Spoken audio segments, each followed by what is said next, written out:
Ay, nako. May caller tayo. Nasa kabilang linya, mga kaibigan. Ang ating unang caller, si, hello? Hello po. Hi, Jane. Hello po. Jane, may radyo bukas? Wala po. Talaga?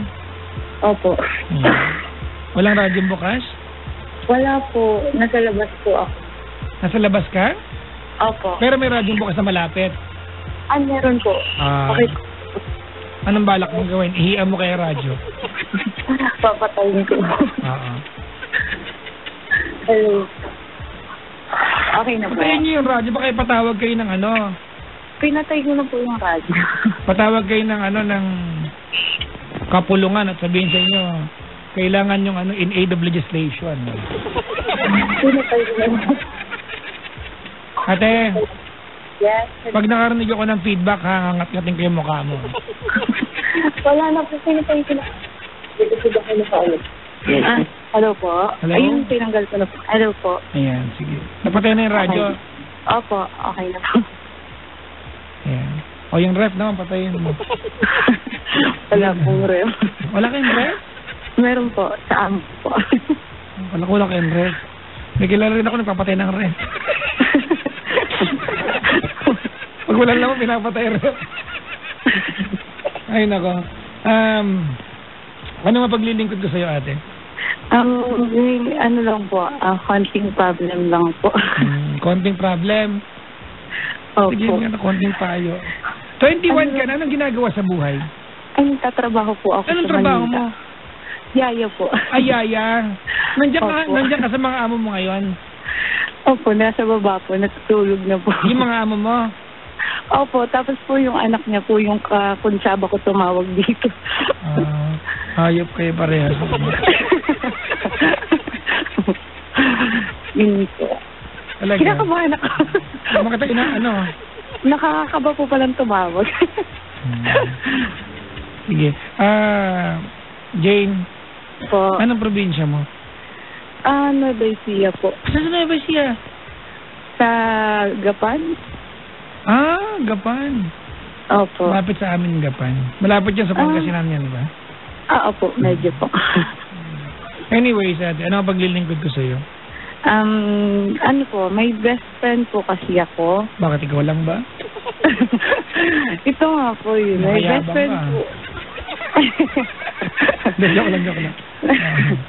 Yun po, may best friend po ako na super close po kami. Tapos Lalaki o babae?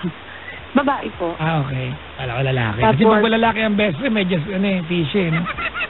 Yung pinsan ko, may best friend, Lalaki, babae, pinsan ko, 9 months later, meron silang pamangkin. Mangkin daw nila. May nangyari. Ay, kay joke lang. hindi. So, yun po. Tapos, may ex po ako. Ito na, Diyan masisira bagay kaibigan, lalaki. Opo, yun. Tapos, ano po, matagal, nung wala pa po sa buhay namin yung, wala po kami ng communication nung ex ko po na yun. Gaano katagal kayo naging magjowa ng ex mo na yun? Magto 2 years po. Gaano katagal na kahiwalay? 1 year po. 1 year na kayong hiwalay? Opo. Alright. Nung, kayo pa nung lalaking iyon, kilala niya yung best friend mo? Nakikita niya lang po, pero hindi po sila close. Parang ganun po. Dapat kasi, syempre, ano yun kumbaga, best friend mo, dapat alam niya yung buhay mo, di ba? Opo. Anyways, tuloy. Tapos po, masaya po kami, tapos super close. Parang magkapatid po talaga yung turingan namin. Hanggang sa, yun nga po, nag-open po ako ng Facebook kasi matagal na po akong hindi nag-open ng Facebook. Tapos nagkataon po nakita, alam ko po kasi naka-block ako sa ex ko. Sino nag-block siya? Oo po, siya po. Bakit pinablinak ate? Ikaw ba nanloko sa kanya? Iniwanan po kasi siya nang walang paalam po, as in umalis lang po ako sa lugar nila. Tapos nagpunta po ako dito sa Manila. Inabando na mo. Kaya nagalit. Hindi naman po kasi may mga, hindi po kami pagkakaintindihan, gano'n. Yun po. Actually po, nag-live-in po pala kami. Live-in kami. At tinakasan mo lang? Opo, ganun. Ay, naku, may kilalang tinakasan din. Tulog pa nung umalis yung umalis. Hindi po kasi kami close nung biyanan ko yun. Yun lang naman po yung problem. Ganyan talaga yan eh. Nana, ay nako, mag-ingat ka pag umalis ka rin. Okay. Ano po, yung best friend ko po na yun, katrabaho ko po siya dito sa Manila. As in, dito po sa trabaho ko ngayon. Tapos, 1 year po kami magkatrabaho. Hanggang sa ano ko po, yun nga po, nag-open ako ng Facebook. Tapos, wala pong cellphone yung best friend ko nung time na yun. Oh, bigyan mo Cherry Mobile M1. Nakapag-endorse. Tapos po yun, nung time na yun po, nung time na po na yun, bumili po siya ng bagong cellphone. Parang first time niya lang nagka-cellphone. Yung best friend mo? Opo. Ay, ang gandang pakiramdam yan. Yung pag na first time ka. Tapos po, sa gusto ko pong makausap yung ex ko, pinatext ko po sa kanya. Kumbaga naging daan yung best friend mo. Opo, pinapatanong ko po sa kanya kung namimiss niya po ba ako. Pero hindi niya alam na ako yung nagpapatanong. Kumbaga, unknown number lang po, parang gano'n. Tapos tinatanong ko ng ex ko. Teka lang, anong trip mo? Bakit mo kinukumusta yung ex mo na iniwan mo nang hindi nagpapakilala? Gusto ko lang pong itanong sa kanya kung namimiss niya po ba ako. Ay, hindi ka nagpapakilala. Paano ka sagutin? Hindi po, kasi kilala naman po ako sa yung best friend ko po. Parang sinasabi niya na kilala ko si Jane, ganun. Kung namimiss mo ba, ganun. Yung papang high school ang dating. Dapat naglaro na kayo ng flame, SOS. Alam niyo ba SOS? Di ba yung maraming square tapos magsusulat ka ng S, tsaka O, tsaka S. Makabilang ka ng maraming sauce. Minsan nga iba rin na base. Sauce. Hindi ko alam bakit hindi ko na-realize yan noon. Di ba? Pag ang daming S, tsaka O, tsaka S, tapos O ulit, ay, iba rin yung basa. Ay, nakaw! Tayo namin ni Ward na. Tapos. Tapos po, nung time na yun, nung pinatigil ko na po, kasi naisip ko na po yun, baka mamaya po ka-textmate sila, hindi ko po alam. So, tama, natigil na niya yung text doon, parang burahin na niya yung number niya. Tapos, a week po, bigla pong, parang ang dami pong nagbago sa best friend ko. Bakit? Nagkakaliskis na bigla. Hindi na po kami yung gaya ng dati. Parang marami na po siyang tinasabi. Kumbaga, naging distance siya, naging aloof. Yung ginawa nun, word talaga yung sa amin lugar. Social kami doon, hey, what's wrong with you? You're aloof. Ganon. Okay po. Tapos, ano bang ibig sabihin ng aloof? Parang, parang ilang. Ilang, di ba? Ay, yun, parang ganun. Yun nga, aloof nga. Yun nga po, sorry po. Parang naman niloloko kita eh. Social ako lumaki, uy. Tapos po, Papa Jokwan. Dati sabay po kami kumakain. Tapos, isang plato lang kayo, no? Hindi, minsan ganun. Talaga? Po. Ay, wala kayong plato.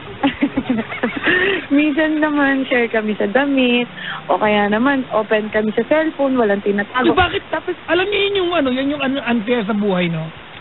Pag ang mag-best friend, babae at lalaki, diba?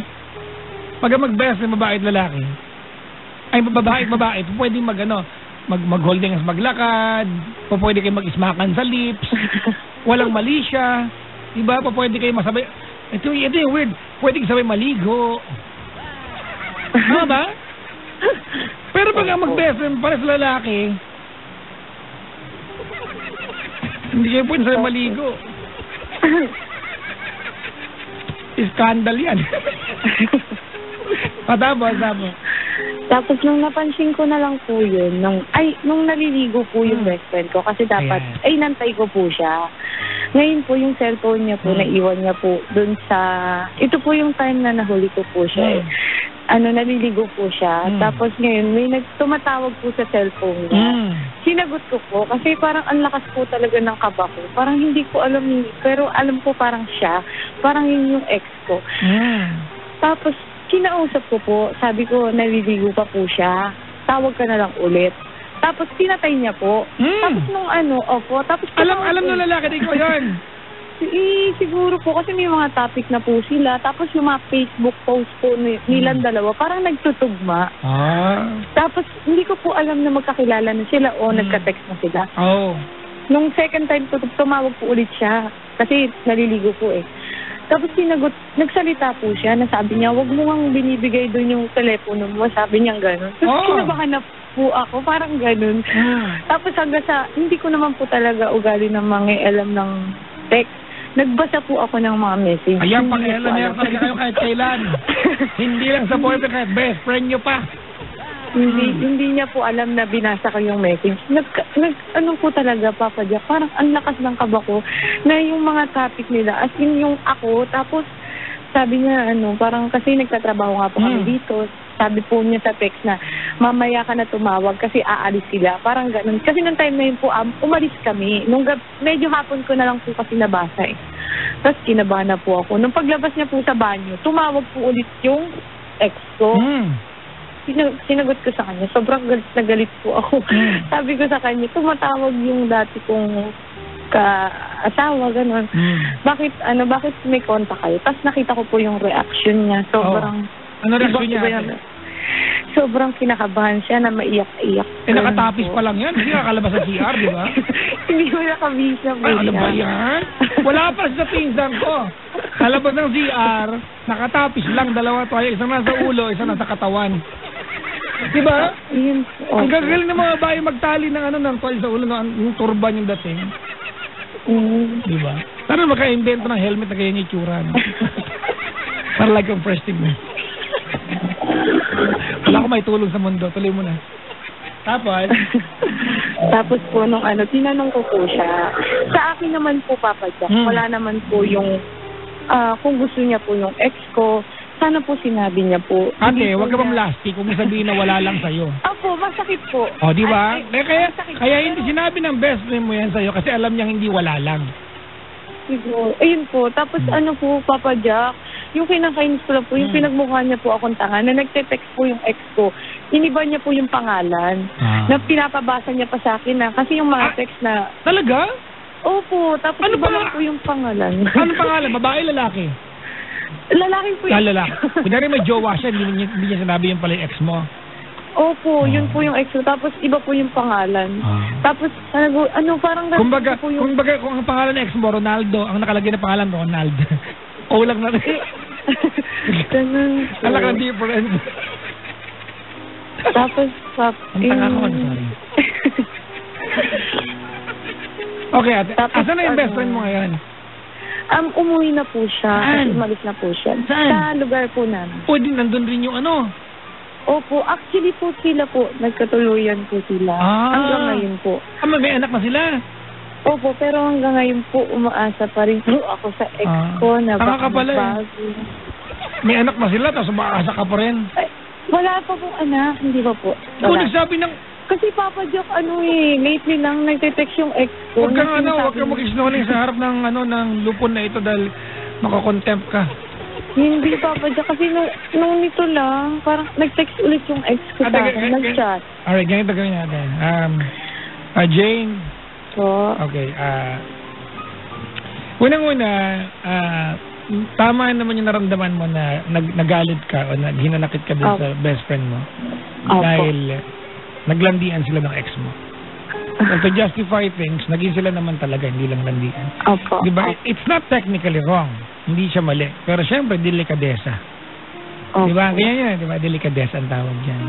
Alright, kaya lang ate, maliwanag na kung ano naman yung nairaos naman nila, naitawid naman nila na maayos at sila na ngayon magjowa na. Tama? Right. Opo. Alam mo yung pakiramdam natin ng maisahan ka ng best friend mo. Tama? Opo. Alam mo yung, and as your friend tonight, I do not advise you to do the same thing or give the same, retaliation. Pero kasi Papa, nakikinig ka ba? Gusto mo lang mga Twitter kasi at di ka nakikinig. Sabi ko sa'yo. Ito po talaga yung pinaka-problema. Ano ba yung wala ka pala problema? Hindi, ito po talaga. Kasi sila po alam ko po as in, sila po. Pero yung nagte-text po sa akin yung ex ko. Kasi nire-replyan mo. Opo, nagte-chat po. Huwag mo replyan. Alam mo sila Opo, pero Ala. ano po yung kwento niya? Kasi Ate, kahit ano pa yung kwento, hindi yan na ikaw. You are just the ex-girlfriend. You have no business with your ex. Tapos na yan. Pero, ano po kasi, yung parang Bukas yan para tayo mga bobo, sumali ka, makausap. Hindi, sinasabi Ate, ex ka na lang, may jowa siya. Ilabas natin sa kwento, ate, na yung jowa niya ngayon ay best friend mo dati. Kung di mo tinuturing na matalik na kaibigan yan, ate, huwag ka na dapat pa nag-reply kasi yung tao may jowa na. Kahit ano pa, wala ka ng business para replyan pa yung ex mo. Alam mo na may jowa. Tsaka ex ka, ate, you will always be a temptation to your ex-boyfriend. Opo, sobra. Kapag minahal mo, kapag mahal na mahal. Ay, hindi mo sinabi ko English para mali sagot mo. Di ba? Ikaw ang magiging dahilan para masira yung relasyon nila. Opo. Ikaw, Pero diba, kasi nagkatuluyan, di ba? Kahit sabi mo na pero kasi inagaw lang sa akin. Tanga, hindi inagaw sa'yo. Iniwan mo na yung ex mo nung naging sila. Ang magkakamali lang nung kaibigan mo, hindi niya sinabi sa'yo na nadidevelop silang dalawa. Opo, yun po yung pinakamasakit. O, di ba? O, ngayon, ate, sino ngayon yung gumagawa nung ginawa sa'yo? Ikaw na. Opo. Oh, pala eh. Ang landi-landi mo. Gusto. Dap, kunin mo nga yung blade. Kakamutin ko to. Wag, be. Bangka, kamot ko sa yung lagarin ng bakal. Tino yan. Medyo masarap yung pakiramdam. Ako ba? Teka lang, Papa Jack. Nung minsan nandito kayo sa SM San Lazaro, Paddy's Point, di ba po? Oo, nandyan ako. Kailan lang, di ba? Ay, nagpunta po kami doon. Kaya lang hindi po namin kayo nakita. Bakit? Kasi umuwi rin kami agad. Ay, sira pala ulo. Antayin niyo ako kasi yung pinaka-highlight ng buhay ninyo. Kaya nga po eh. Next Kapala time. mo ka. James Reid ang datingan? Napaka-pogi ni James Reid, no? Crush niyo po yun. Hindi, sakto lang. Naka-wallpaper siya sa bahay namin. Pwede pong... Mag-hi lang po ako kayo. Wala. Walang bati dito. Tumigil ka. Walang bati. Wala daw bati. Hi daw po nung Ate, babagsakan kita. Huwag mo akong singitan. Maniwala, ibaban kita dito. Huwag mo akong bastusin dito sa programa ko. Maliwanag ko, di ba? We have an instruction before you went on air, di ba? No greetings, no requests, no bad words. Okay. Unnecessarily. So, huwag mo akong singitan. Okay, babagsakan kita. Yung alaga. Di ba sinabi na huwag sisingit ka pa? Sorry. Mga kaibigan, ipapaliwanag ko lang. Wala namang krimen na bumati talaga. Radyo naman talaga to. Ayoko lang natatawag para bumati lang dito. Diba? Okay. Dalawang bagay lang ang dahilan para makatawag dito. Mingi ng advice at mag-donate. Kung mag-donate ka, bumati ka hanggat gusto mo. Kailangan mabayad ng kuryente ngayon. Yung Miracle bill namin kasi kano bill natin ngayon? Kuryente namin kasi malaki ba kuryente ngayon now? Malaki? Magkano kuryente? Mga 1,000 city meal. Nagmura yung kuryente. Wala tayong jumper ha. Makulong tayo.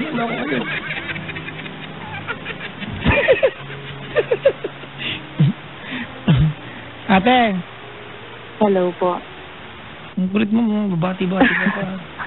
Sorry, kasi yung alaga ko. Wala ka ng problema ngayon, ate. Wala ka ng problema. You don't have any problem. You don't have a boyfriend, wala kang problema. Yung lalaki yung natin ex mo na, huwag mong replyan. May jowa siya. Diba? Sige po. May jowa. Huwag mong saraan yung relasyon nila. Alam mo, I don't know ate kung comparable so kasi hindi naman talaga kayo. Tama, hindi naman talaga kayo nung lalaking yan nung naging sila. Yun lang, delikadesa lang kasi siyempre. Pero ate, walang atraso sa yung other than keeping it from you na understandable na matatakot siya sabihin sa'yo, wala naman talagang kasalanan yung technically yung best friend mo sa'yo. Alam mo ate, kung lalawakan mo yung pangunawa mo, you'd rather have your best friend take care of someone you love than somebody else. Opo. Nag-gets mo? Opo. Nag-gets mo English yun eh. Opo, nakuha ko yun sa pelikulang Pearl Harbor, di ba? I'd rather have my best... Ano po yung Tagalog nun? I'd rather have my best buddy look after the best girl, di ba? Rather than someone else. Pag tinranslate po sa Tagalog. Mas gugustuhin ko na to. Mas gugustuhin ko na nag-aalag sa tao mahal ko ay tao, kilala ko kasi iba pa. Yes, ma. Konti. Hirap mo kausap. Kung nakahanda ba yung best friend mo, ano mensahe mo sa kanya? Yun lang. Gusto ko lang mag-sorry sa kanya. Kasi pag umuwi po ako sa lugar namin, hindi na po kami totally nag-uusap. Nagkikita po kami, pero hindi na po kami nag-uusap. Sige, anong mensahe mo sa kanya? Ano pa nga? First name? Ay, sasabihin po talaga. Gusto mo SSS number? Ayaw mo ng pangalan, ha? S. Ha? S po. Letter S yung umpisa ng name niya. Bungol, first name, hindi first letter. Alam ko na! S ba? Po? Susan! Susan! Po. Sandra! Sabihin ko na po. Hindi, hulaan namin. Maraming tutulong. Lahat na bibigyan ng pangalang S, ha? Ako, ang hula ko ay Cindy. Ay, hindi pala. Shane pala po, sinabi ko na po. Ano na?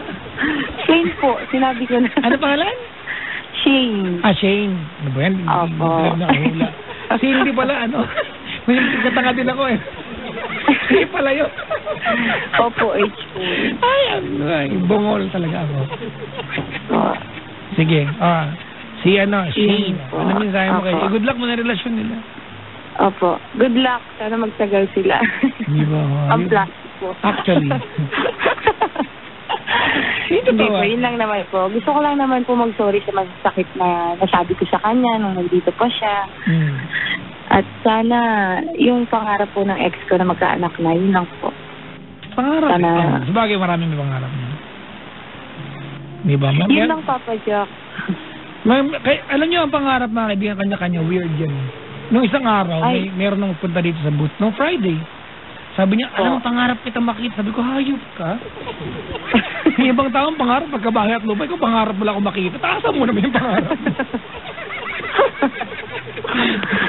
Ang corny ng joke pag ganito oras. 10:03. Para Gina Constantino, take note, ha? Pag 10:03 pangit joke, kaya patay radyo, 10:04 niyo buksan. Walang kwenta. Sige, yung ex mo, ayan, say sorry, thank you, and goodbye.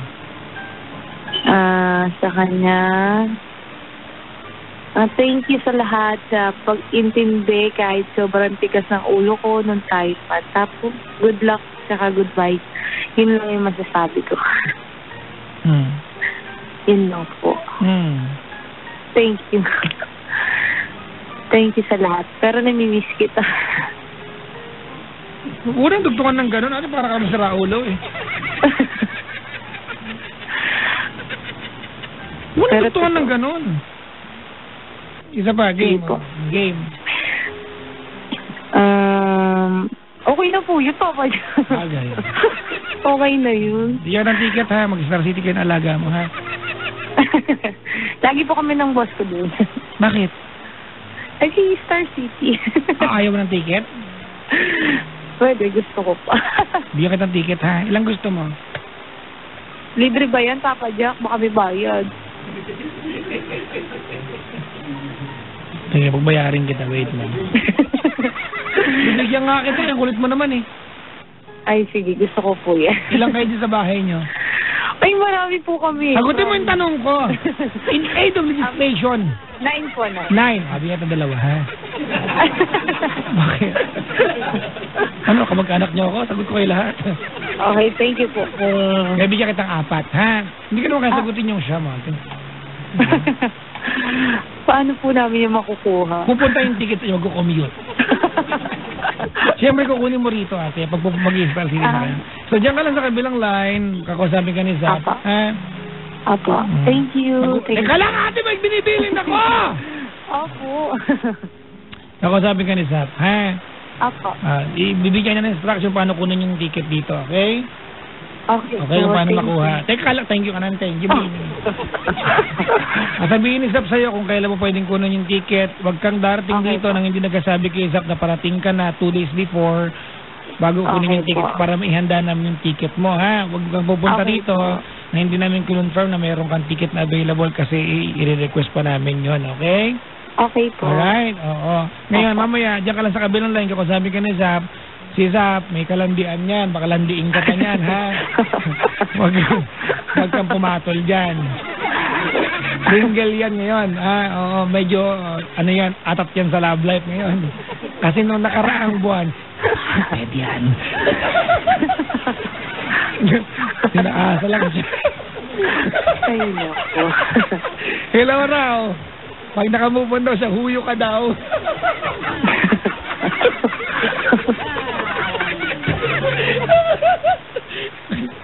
Pinakilala ko ba sa magulang, wala pa nakakabutin.